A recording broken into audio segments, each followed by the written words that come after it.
Welcome to the Connectors Podcast, the show that explores the importance of making meaningful connections for personal and professional growth and happiness.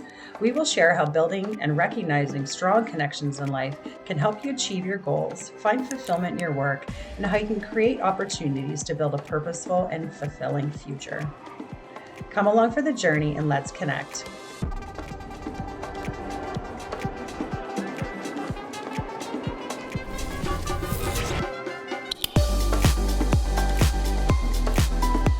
Awesome. Well, good afternoon. Welcome to the show, R. How are you doing today? Good, thanks. How are you folks doing? Yeah, good. Wonderful. Happy to have you here from sunny Panama. Thank you very much. I appreciate the opportunity. Yeah. So today on The Connectors, we welcome R. Blank, who is the host of the Healthier Tech podcast, the show about finding a healthier balance in lifestyle with modern technology. R has a long background in technology. Previously, he ran a software engineering firm in Los Angeles, producing enterprise-level solutions for blue-chip clients including Medtronic, Apple, NBC, Toyota, Disney, Microsoft, the NFL, Ford, IKEA, and Mattel. In the past, he served on the faculty at the University of South California, Viterbi School of Engineering, and the University of California in Santa Cruz. He has been interviewed on Dr. Phil and ABC TV and spoken at technology conferences around the world. And we know that you just had your own conference or summit. Tell us about that. Oh, right. Yeah, I guess I should update the bio. The Healthier Tech Summit, our first ever, was a 4-day online event. We had 27 speakers covering, it was 4 days, so each day had its own theme. So Day one's theme was healthier tech lifestyle. Day two's theme was cell phones, Wi-Fi, and health. Day three was all about building biology, which is the science of healthy homes. And then day four was about the power grid. And we had doctors, scientists. We even had a member of the EU Parliament participate, talking about the right to disconnect. It was a really cool event, and we're already starting to plan events for next year. Awesome. Oh, I'm glad to hear that. It's like, I love the idea of 4 different days, all totally different. Yeah, you love that idea when somebody else does it. Not when it's your headache and you got to coordinate everyone. And yeah, Quentin, you know what it's like setting up a summit, right? So, oh my. I have 2 at the beginning of November at the same time on the same week. I don't know what I'm going to do. Yeah, so we for the talks, I pre-recorded all the talks. So either the guest gave a talk or I gave an interview, but either way I was there and we pre-recorded it, and those were edited. And then each day we had a live panel with all the speakers from that day. So we did have one live event each day, but the bulk of the content was generated in advance, which I think helped a lot. Oh my God. Yeah, I think that's a great idea. Great idea, yeah. Now, did you have any major aha moments of things that you didn't know before you held the summit? Not so much, because I knew all the speakers from prior interviews and so forth. One thing, so the Science of Healthy Buildings, that day we ran in conjunction with the Building Biology Institute, which is a not-for-profit educational institution. The U.S. branch, or the North American branch, it's based in Florida. And I know a lot about building biology, not because I've studied it, but because I know a lot of building biologists. But one of the aspects of building biology that a couple of speakers hit home that I'd never really thought about before was the role that sound plays in the well-being of our buildings, our homes, and our offices, and how important it is to consider sound when you're trying to optimize for your health and well-being. You know, that's such a good point. In one of my previous lifetimes, I was a music teacher, and like I've had my hearing tested, and I know my hearing is more sensitive than your average person's. And I have 2 light switches in my home. If I switch those on, the lights buzz, and it drives me frickin' nuts. And I had to buy lamps to not use those lights. It drives me nuts. Yeah, no, totally. For me right now, the thing that's bothering me is my refrigerator, and it's not even particularly noisy, but my house is so quiet that I notice it, and I'm like, oh, but do I really want to buy a new fridge right now? Yeah. So, For an annoying hum in the background. yeah, Like, Or how about I get construction it. I across get the it. street? yeah, Yeah. Yeah. that stuff really Oh my gets to me. God. Yeah. And when the landscapers are next door, when they're at my house, it doesn't bother me so much, but when they're next door, the patterns really get to me in certain ways. Anyway, yeah. That's funny. Yeah. Uh, so tell us about the right to disconnect and what the EU politicians said, because it's something that we're debating here in Canada. Yeah. I wasn't, I haven't followed it. I don't know if I was aware of it existing or being debated in Canada. But so the right to disconnect, it's actually already a law in various forms in multiple EU nations, including Ireland, Portugal, France, and others. I don't have the whole list off the top of my head. But what it basically says is that when you're done with work, your work does not have the right to contact you, and they cannot expect you to respond or to have to respond. And some private corporations, I believe BMW is one of them, in Germany, they will actually turn off their email servers at a certain hour. So it's impossible to email your colleagues or your subordinates or your superiors. But as it pertains, so this is the person I interviewed was a member of Parliament, Alex Saliba. He's a member of the EU Parliament out of Malta, and the work he's doing is trying to make this the law for the entire EU. So it applies to every country, and it applies the same to every country. And he's very optimistic about its ability to be passed. It's apparently just a sort of a bureaucratic process of dotting all the I's and crossing all the T's, and how long it takes, he wasn't able to say, but he's very optimistic about it. And one thing that I find most interesting about his approach, or the way he speaks about it, is that he considers it to be what he calls a fundamental human right. Now, I've talked to him a couple of times about this, once on the podcast and once at the summit, and from different angles. But at the summit, I was like, what does it actually mean to be a human right? And what that means in practice is it applies to everybody, right? So like in France, where they implemented the right to disconnect, it only applies to certain class of workers, a certain class of organization. Okay. And that means there are effectively a large number of people that are left out from these regulations. As it is being devised at the level of the EU, it will apply to everybody in the EU. Wow, that's fascinating. And so respectful of Yeah. us and our time, you know.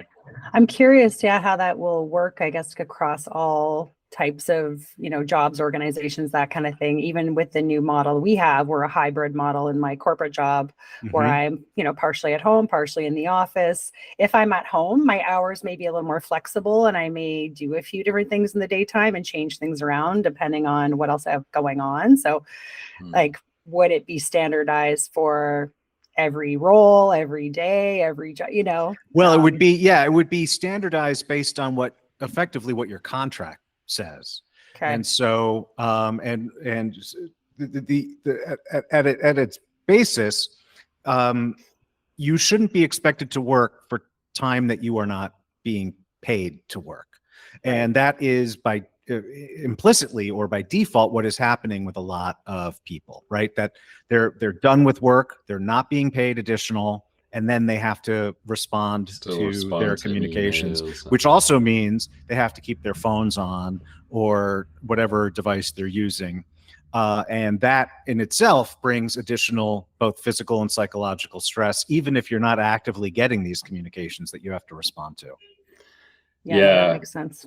Yeah. I've had managers in the past who've tried to give me the free company phone and, just transfer it over. Why do you have two phones, Quentin? We'll pay your bill. Don't just get rid of your mobile. And I just laugh at them and switch it off at 5 and leave. Yeah. It's Yeah. like, And this member of parliament, he also spearheaded, I don't know if you folks are aware, the iPhone 15 is coming out at the time of this recording. It's coming out very soon. And it's switching away from Lightning connector to USB-C. USB-C, Yes. yep. And the reason they're doing that is because of the legislation that this guy spearheaded in the EU Parliament, which is called the Universal Charger Law. Yes. Universal Which Charger was Law. effectively based off of the amount of wasted the pollution that's being generated by having all these different cables, and the amount of money that's being wasted by having all these different cables, and forcing every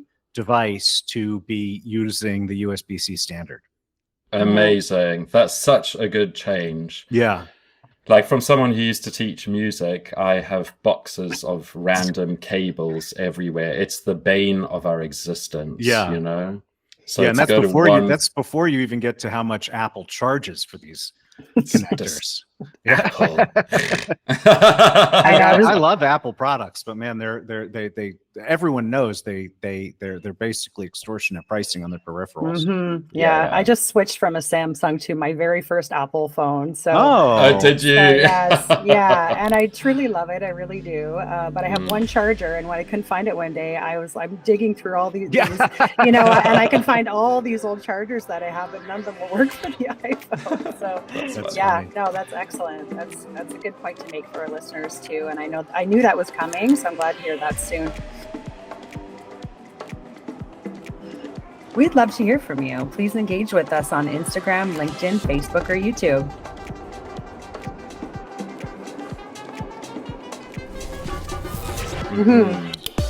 So can you tell us, what does healthier tech mean? I've been working for now 10 years on my other company, which is called Shield Your Body. And we make products that reduce your exposure to radiation from devices like cell phones, laptops, and so forth. And that's called EMF radiation. And I've spent 10 years, and I say we make and sell products. That's obviously how we make money. But we also invest a lot in education. So we have articles, ebooks, videos, webinars. All of that stuff is free. And so I've spent 10 years doing that. And as I got further and further down that path, I started to think in terms of more broadly, right? So when you're focused so heavily on EMF, you're really thinking about the toxic forces that come from technology. But you're really only thinking about one toxic force that comes from technology. And you start realizing there are a lot of toxic forces that come from technology. But I didn't want to change SYB's mission or position because we'd invested a lot of time into building the brand that we had and the reputation that we have and so forth. So I decided to start a podcast, which from day one was called the Healthier Tech Podcast. And the idea was to take the discussions we've been having at Shield Your Body for so long that were focused on EMF and starting to expand them out into other areas of our lives and other aspects of technology that maybe are harmful or could be healthier. And when you start talking about it in these terms, right? I mean, from my perspective and from the perspective of a lot of people, the notion that EMF radiation is harmful to your health is completely obvious from the science and non-controversial. But at the same time, that's not a universally accepted notion. There's still a lot of dispute in public debate about that. But then when you start shifting the conversation, you start realizing, like, you don't meet anyone really who thinks they have a healthy relationship with their phone. And unless they're one of these people that's really focused on it, and people who run retreats like Digital Detox, or real human optimized people, that kind of in general, everyone feels they need a healthier relationship with their phone. And that is the sort of topic that we address on the Healthier Tech podcast and at the Healthier Tech Summit, where I told you, each of those 4 days, one was all about digital wellness and healthier tech. One was all about cell phones and Wi-Fi. One was about building biology, and the other was about the power grid, right? So it's a whole bunch of different topics, but all falling under this realm of improving our relationship with technology and reducing the toxicity of our interaction with technology. Because tech is, I'm not as pro tech as I was when I was building these apps that I should probably prune the number of clients that were mentioned in the bio. I'm not as pro tech as I was back then, where I was super into every new gadget that would come out and into experiment. Oh, let's see let me buy this. Let me advocate this. Let me evangelize this. Let me get my client to invest in this. I'm not like that anymore, but I still love the benefits that technology brings me, and my ability to function, to entertain myself, to work, to get medical care, to learn all of these things. But I also feel like, okay, let's have a little control over this, because that is important to my own personal well-being and mental state of mind. So I don't know if that certainly wasn't a short answer, but I don't even know if I actually answered your question. No, you did. No, it's great. And my mind's going all over the place just because I remember when we did our pre-meeting, you mentioned about you haven't been on social media for years. And the last couple of weeks, I stopped going on Instagram as often, except for the podcast, because we have one for the podcast and I have a personal account. So my personal account, I was on it last 2 weeks, and then just yesterday I decided to just say I'm actually going to take a break. So yay! Good. Yay. Bravo. I put even a little post about it, saying I'm not, not that anybody really cares. Just noticing my own relationship with not just social media, but the technology, my phone, the things that I'm attached to when it comes to my phone. And I'm recognizing it more and more. So so for myself, I've seen it. I think it's hard for some others to notice or have their own awareness that they may have this negative relationship with technology at times. So for people that don't know, what are some of the long-term or prolonged effects it could have over time? Sure.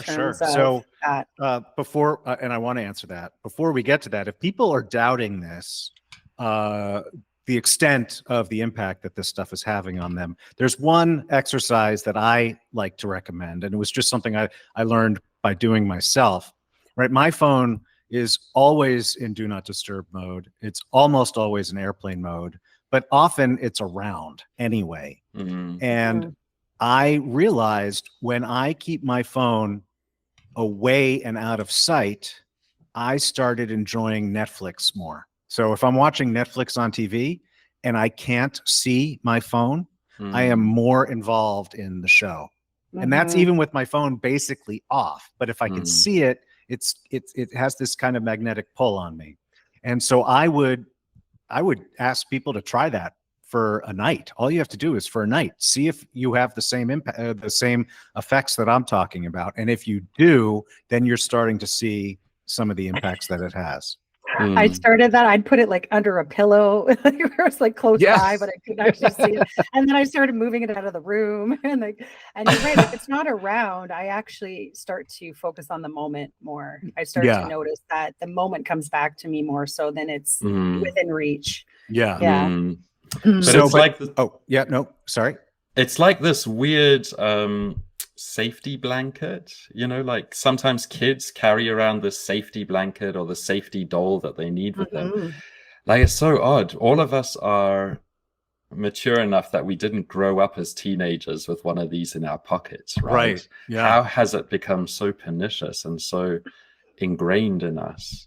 Well, they're incredibly useful and valuable, but then they're also engineered to be addictive. And we're talking about both the devices and the experiences that are programmed to run on these devices. So it's not a coincidence that we're all addicted to it. So it's not really a safety blanket. We just think it is. And when we talk about being addicted to technology, it's tempting to view it as a metaphor, but it really isn't. It's triggering the same mechanisms, the same biological and physiological mechanisms that other forms of addiction rely on. So gambling is a key example, that the dopamine triggers in your brain. So it really is addiction. It's not just metaphorical addiction. The difference between what a phone does and what gambling or smoking does is that a phone actually has a tremendous amount of value at the same time.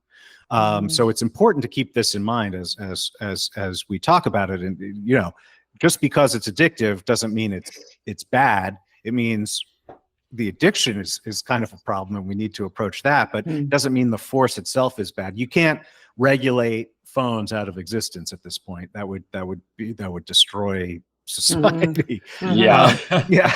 But Africa, for one, needs phones for Yeah. learning and for democracy. And Exactly. Yeah. Exactly. But Joe was asking about some of the health effects. So it's so it's one thing to talk about addiction, and it's, obviously you don't want to be addicted to things, because then you're by definition using them in an unhealthy way. But then there also are actual health effects. So here, I'm not even going to talk about the health effects that have been linked from EMF exposure from these devices. I'm going to talk about other aspects, other toxic forces from phones, and one where I like to talk about this not only because it's so obvious and non-controversial, but also because this health effect has several knock-on health effects. So it's what it's doing to our sleep. So first off, all of these devices emit a significant amount of blue light. Blue light is widely accepted and basically universally accepted, interferes with our circadian rhythm. So if you're interacting with blue light devices after the sun sets, you are disrupting your body's natural internal clock, which is going to then disrupt your sleep cycle.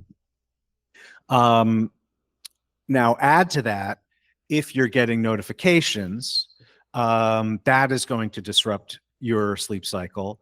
That is going to increase your stress level, which will disrupt your sleep cycle, and so on and so forth. So those are just a few examples. There are actually a lot of ways in which your phone, or whatever device it is, but a phone being a common one, is disrupting your sleep. Now, when you have disrupted sleep, you're not getting enough rest, which means your immune system is to some degree compromised. It means that you are more stressed the next day. It means you are less focused the next day. And as this goes on for day and day and day and day and day, these effects compound, and you actually lose sight of what it's like to have a good night's sleep. You lose sight of what it feels like to feel actually rested. And so you don't even realize exactly that this is happening to you. But the health effects are significant. Others, it's both obvious and funny, but if you ever interview a chiropractor, and I've interviewed a few on my podcast, they will all tell you that posture in children today is the worst it has ever been. And it's because of text neck and people looking at their phones this way. Now, posture itself is obviously important, but there are knock-on effects from that as well. So when your posture is like this, you're not breathing as effectively or as efficiently than if you're like this. And if you're not breathing as effectively or as efficiently, you're not getting as much oxygen to your brain. Right. And this is before you figure, 30, 40 years like this. And, who knows what the bone impacts are going to be as these people age. But there are so many of these types of things, like, because when you just don't think of, for instance, scoliosis or osteoporosis as being a negative health effect from cell phones. But we are seeing that is likely what is going to happen. And then the third, and this is one of those topics where you could just go on for basically ever, but is stress and depression and anxiety.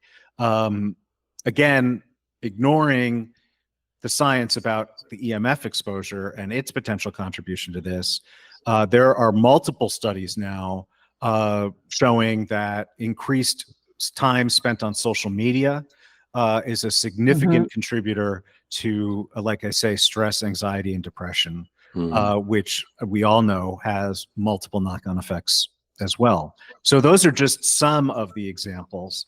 The World Health Organization actually designates video game addiction as a disease. It does not yet recognize cell phone addiction or social media addiction, but if you talk to any addiction expert, they will tell you it's the same exact experience. You know, it's not a different type of addiction; it's the same type of addiction.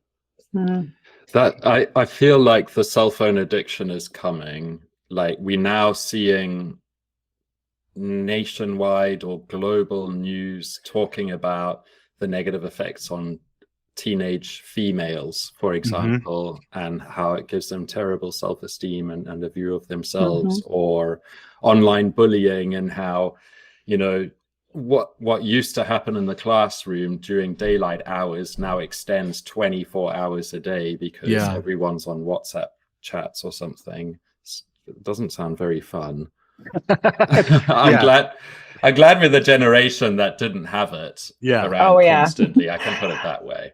I feel like there's a bit of a chicken and egg thing here too, with all of these things that you're talking about, in terms of, okay, so you're on your phone more, and maybe people are looking at their phone to get some kind of validation, and then that validation makes they're not getting the validation they want. That makes them upset. They spent too much time on their phone late, so they can't sleep. To sleep, they drink some alcohol or take a pill to go to bed. They're not well rested, or you increase that with alcohol because you're having all these, like, so there's all these things that are kind of contributing to this cycle, I believe. It's it's really, when you actually think about the scope, it is kind of overwhelming. Fully agree. So that's when putting down the phone really comes in handy. Putting it in do not disturb really comes in handy. Obviously, turning it off or putting it in airplane mode comes in really handy.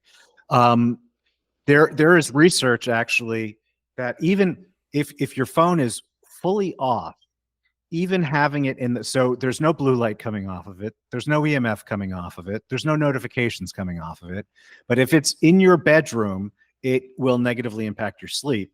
And that's because of the same sort of thing I was talking about when I said I prefer watching Netflix when my phone is out of sight.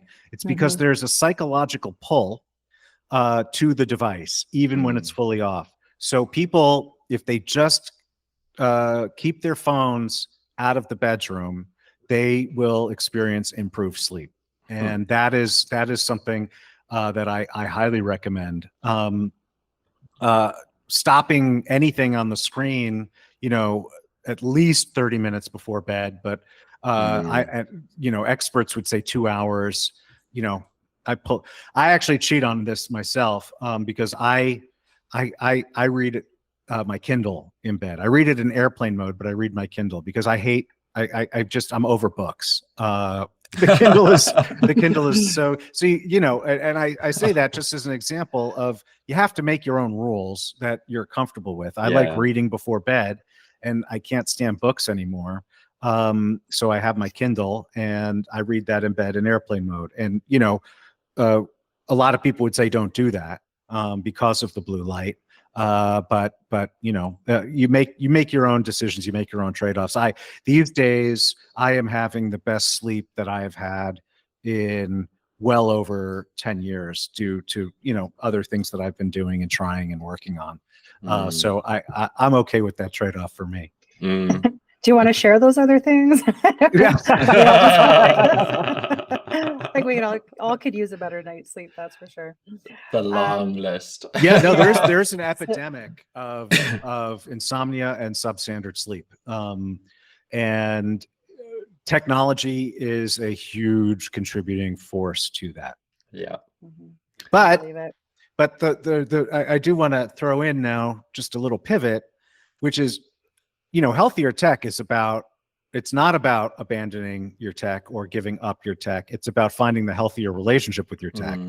And so it's good to identify some of these negative forces, why this is such an important topic. But then it's also, I find, important to talk about the good that tech can do and the healthier ways of engaging with your tech. So I already said one, which is turning your phone into do not disturb. Now, this is one where you're not actually like you can still do everything that you do on your phone, but you're not getting constantly pinged with the notifications. And there's a whole do not disturb mode on your phone, but you can also control different applications and say this application has the right to ping me, this one doesn't, this one. And so so with me, for example, people have to learn that if they want to speak to me on the phone, they have to reach me in 1998. No, they have to schedule it in advance. Because I will not hear their phone call, even if my phone is on, because it's always in do not disturb. And that's a way of taking control over so you can still load up, you can still call other people, you can still load up whatever apps you want to load up, but you're not letting the phone impinge on your life at any moment it chooses to. And that is a really key one. If people try it, that's another one of those things where when people try it, they will see the impact essentially immediately. I think for like a decade, no, more than a decade, probably because I was a teacher, my phone's been on silent. Like it's never off silent unless I know I'm getting a call from X person in the afternoon, and I'm like, okay, where's the phone? And I noticed that's a newer thing too. Like people are doing is scheduling a time to call. Like I actually do that with a lot of people that I speak to through the week, and we actually schedule a time instead of just calling. I think the only person that calls me randomly is my mom most of the time. But yeah. I think it's good that we're getting a good better relationship with our phones, and it's just we're using it as a better tool to reach the other person, Like I've never had this idea that getting a mobile phone means that I'm instantly accessible. Yeah, I'm like you. I remember back in whatever it was, 2008, I was dating, and the people I was dating would say they would just be super impressed that when I was on the date, my phone was off. And to me, that was just the way I dealt with my phone. But to them, that was like something they'd never seen. But I've always felt that way. Now I feel that way even when I'm at work. But I've always felt that way during my personal time. That's a sign of a good date. That's a sign of a good date. I'm just gonna say these are tools. These are tools that we should feel empowered to use the ways that help us, that make us feel better, and we shouldn't just feel like we have to use them the way we think they want to be used, because they are tools. It doesn't matter what they want; it matters what we want. That's one thing I read about, turning your screen to grayscale as a really good idea, because like it's like as we know, it's blue screen, it's blue light, it's vibrant colors. You can watch movies and all sorts of things now on this tiny little screen. It's super attractive. And I was really annoyed because I don't have an iPhone. I went into my Google. It's hard on Android thing. You don't have it on Android, and I was really annoyed. But it's hard. I have to dig around, do I? Yeah, and figure it out. Okay, I'll figure it out. Yeah, it has to do with the permissions on Android. I can help you with that one, actually. I know where it is, I think so. Okay, cool. I had an Android, okay. No, because that makes it significantly less compelling. So that doesn't actually cut the blue light. But it does make it less compelling. It makes it less addictive if you switch your phone into this grayscale mode. Yeah, that was a really good example.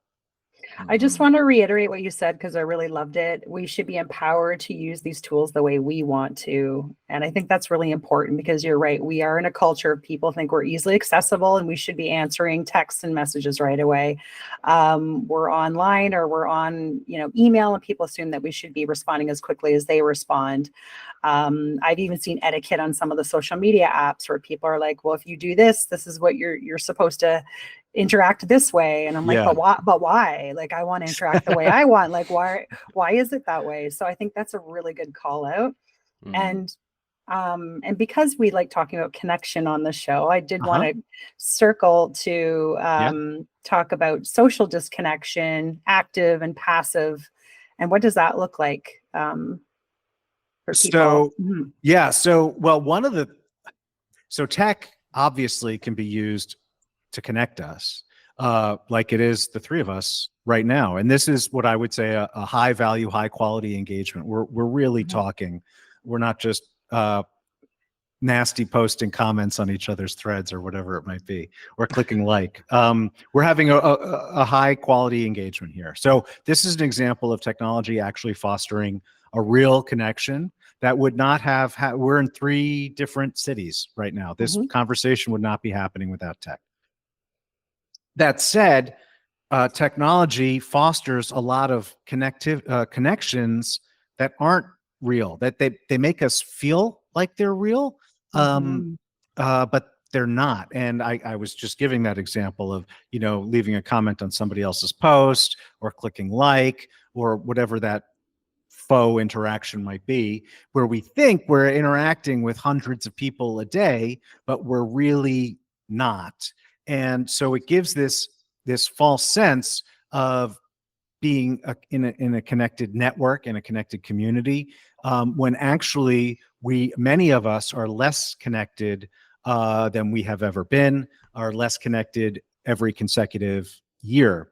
And so that is, I believe, what you were getting at, Joe, with your question, right? Where these technologies that are meant to connect us, these technologies that can actually connect us, are actually, in many instances, disconnecting us. And there's a lot of research on this, on the value of human connection to our personal well-being, our actual physical health. I haven't memorized this, but I know you folks had on Pete Bombachi on an earlier episode of this podcast, and he can rattle that stuff off like an encyclopedia. But that's another area that's very well researched, that human connection is critical for optimizing our health, for optimizing our cognitive abilities as we age. There's a whole slew of health benefits from real connection, and we're not getting it through our technology, even though many of us think we are. And so that is the sort of I forget the right metaphor, but the peril of these technologies. Again, a lot of them can actually be used to foster real connection. In order to have a real human connection, you don't have to meet somebody face to face. It's good if you can, but you don't have to. Like I was saying, we're having a real human connection right now, and we're spread apart by many, many, many miles. It's using the technology as a tool to achieve the lifestyle goals that we have, rather than just doing what we think the tech is telling us to do. That's such a good point. When I think of like high use of technology, like when I was a teacher, I was fortunate. I worked in international schools, and they've got money, they're well resourced. And in 2 of these schools, it was one-to-one laptop, and the learning that you could do and the group work that you could do was amazing if used well. And then a second thing is, like, I've got a very close friend of mine, Jane, and she bought a house in southern France, and literally every 2 weeks we'll get together on a Saturday or a Sunday, and she's like half the time we're chatting with each other, but she's watching rugby and I'm doing something else like chopping veggies, but we're still like catching up and we're having a good chat, and it's still high quality because I'm getting that hour with my friend Jane. Yeah, that's great. Yeah. Another point I wanted to bring up on this same theme is the sort of shift in the nature of social media. Again, I am not an active consumer of social media, but I follow some of it. And, when I gave up social media in 2015, I obviously found things I didn't like about it or my relationship with it. But, when I gave up Facebook in 2015, when you were interacting on Facebook, you were basically interacting with people you either knew or had allowed into your network for one reason or another. Mm-hmm. Increasingly, right, as networks like TikTok become the dominant force, you're not watching videos from your friends. You're watching videos that the algorithm is delivering to you. And so even though I found the nature of human connection that Facebook afforded lacking, it was greater than what the nature of connection that an experience like TikTok is generating, or increasingly X, or even Instagram, which is trying, because TikTok has had so much success with their algorithm. Mm-hmm. I know I have a friend, she always sends me TikTok links and I don't have TikTok. And Yeah. I'm like, stop sending these. I don't even want to open it. Yeah. And it usually is some just kind of silly video or whatnot. That's what TikTok specializes in. Yeah. 30-second silly videos. Yeah.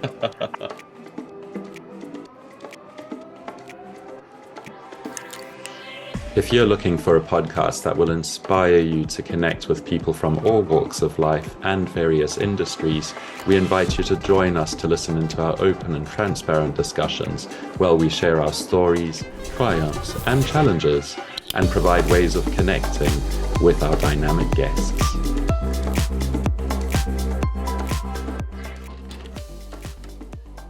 My son is 17 and he's fully immersed in, Snapchat and TikTok.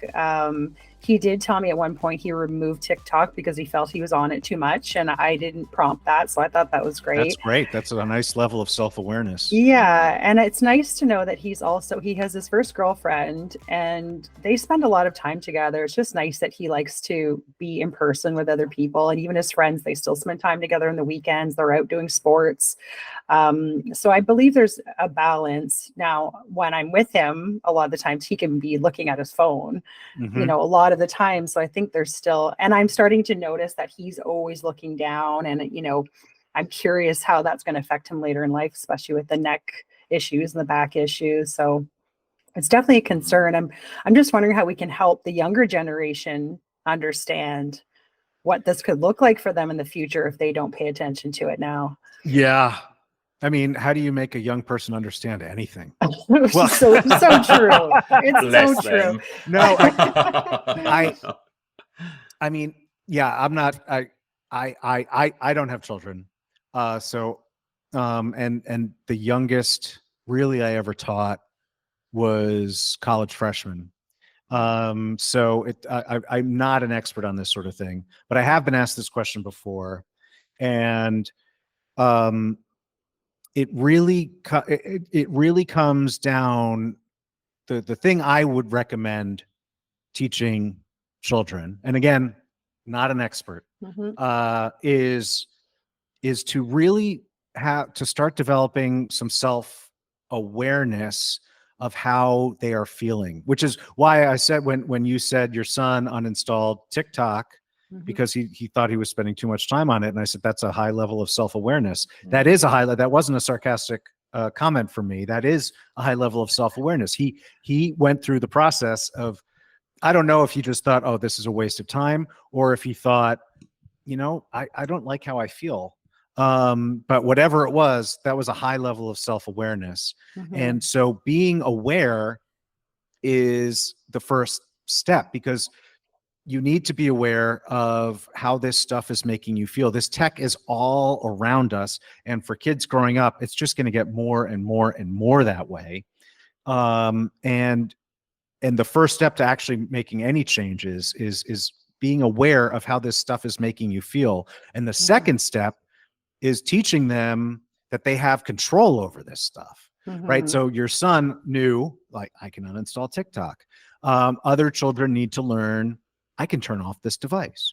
I can put this into airplane mode. I can put this into do not disturb mode. I don't have to join this new network. I don't have to give this company my data. Teaching that level of control is giving them the tools that they need to actually control their experiences with technology. And since everything is becoming an experience with technology, it's giving them the tools to control the quality of their life. So those are the two areas, right? It's teaching children to be aware of their own self and their own feelings, and teaching them how to exert control over these as tools. That's where I would recommend focusing. And that goes for anyone, really, right? Self-awareness, and you have control. No. Once you're an adult, you don't need any of it. And as Quentin says, self-awareness gets you 50% there, right? So I think that's a huge thing, and it's hard for us these days to be self-aware. We're so inundated with the external all the time. It was hard for me to be self-aware when I was young.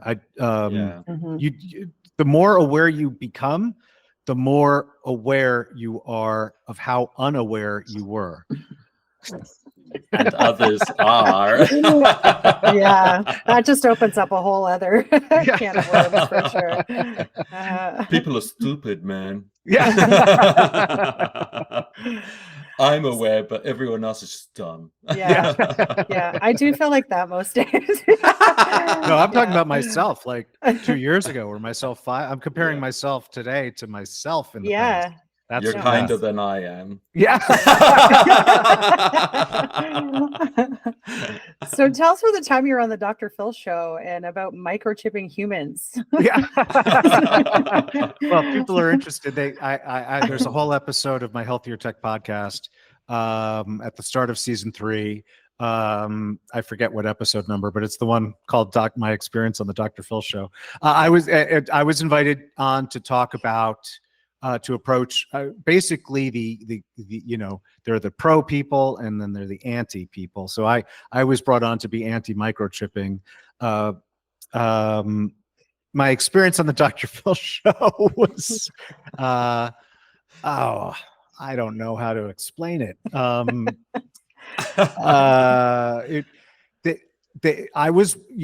You hear these stories about people being invited on these shows and then that they are set up in certain ways, and you hear it and you're like, oh, Dr. Phil, he's trash. He's obviously one of these people. But then you get invited on the show and then you start going through this process and you fall right into the trap. So they got me onto the show. They went through this whole process of prepping me that Dr. Phil was going to basically take my side of the discussion. And then I get on the show and they prep me too with, oh, these are the questions he's going to ask. You should prepare answers for these. But then they get me on the show, the first question out of his mouth, and the whole thing was a lie. The whole setup was a lie. No. And, yeah. I'm sorry, I'm laughing. Yeah. I can so imagine. We could totally do that for the podcast, right? Let's Just do it. totally Let's do blindside it. everybody. It's not what we're talking good about. So it was an Conversation. amazing experience. I don't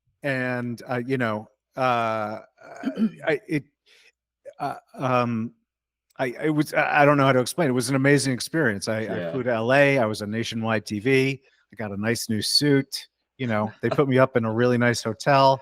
But it was also a huge learning experience for me because I spend a lot of time, like I think a lot of us do these days, which is communicating in silos, because that's how technology works. Is to sort of channel people into silos. It's also how marketing works because you want to spend the money most effectively to reach the people who are most open to what you are communicating. Offering. Yeah. And so it's natural that you end up sort of being in these silos. And with a topic, like I was saying, EMF, which is much less controversial today than it was 10 years ago, but is still in certain circles controversial. The dividing line between your silo and the next silo over is basically Mount Everest. And so when you get this exposure to actually speaking to people in these other channels or silos, it really does help. And it's one of these things that's not happening enough. And again, it's because of the nature of technology. It's because of the nature of marketing. It's because we are able to target our messages so effectively these days, again, because of technology. But we end up creating these massive divisions in society, which I am not the first person to talk about. But I imagine Canada is similar, but in the United States, it is frequently observed that the United States right now is more divided than at any point since the 1860s. Wow. And this is all being fueled, I think, and I'm not the only one who thinks this, but because of the nature of technology. Because when you watch one video on YouTube, YouTube thinks, okay, let me think what next video to show you. And you get, and they're all in this sort of, that none of them are challenging what the last video said. They're all taking you further down this rabbit hole. Same with on Facebook. Once you like a certain page, you're going to be fed other pages that are like that page. Once you sign up to a mailing list, your email will be shared with other mailing lists that are similar to that mailing list. And so you end up drowning yourself, or at least exposing yourself primarily to these very siloed messages. And, you know, it's one thing to know it, and it's another thing to experience breaking out of that in a pretty extreme way, which in my case was being yelled at by Dr. Phil on Nationwide TV. Now I really want to watch that episode. Yeah. I'll commiserate, but I'll be entertained as well. Go for it. Awesome. And so we want to know, we've talked about healthier tech, we've talked about all of the different things that your conference and convention talks about, and some of the specialists and experts you brought on. We've talked about youth, but now we have a question that we ask every guest. Jo, do you want to ask the question? Sure. What is connection to you, Art? Yeah, well, that and you warned me about this too. It's very broad. It's very broad question. Yeah. It's connection is, I mean, literally it is to me, it is two points. It is communication between 2 points, 2 nodes. Whether that's, I mean, in the context, you know, obviously of our discussion, I'm thinking about 2 humans. And it is a way for 2 humans to engage with each other, to be exposed to each other, to learn from each other, and to share with each other.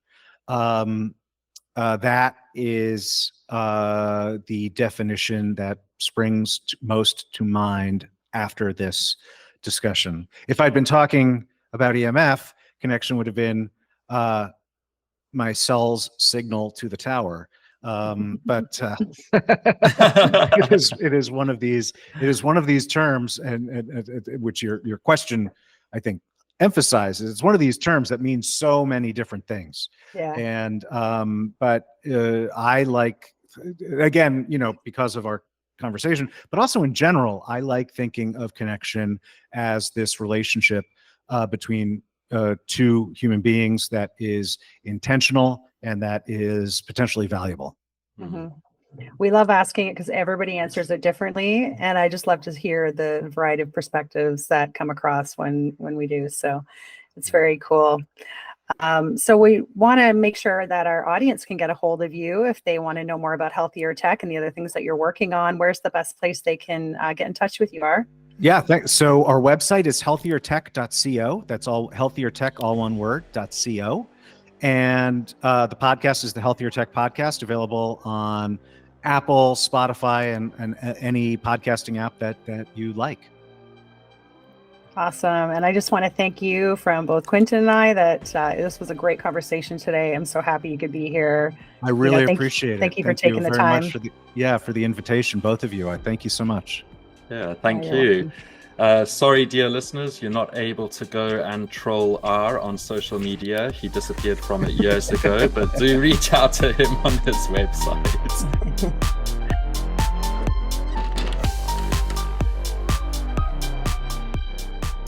If you've got a story inside of you, consider pitching it to us, the Connectors. Get in touch with us on any of our social media platforms, and either Jo or myself, Quentin, will get back to you. So come join us on the show and let's connect.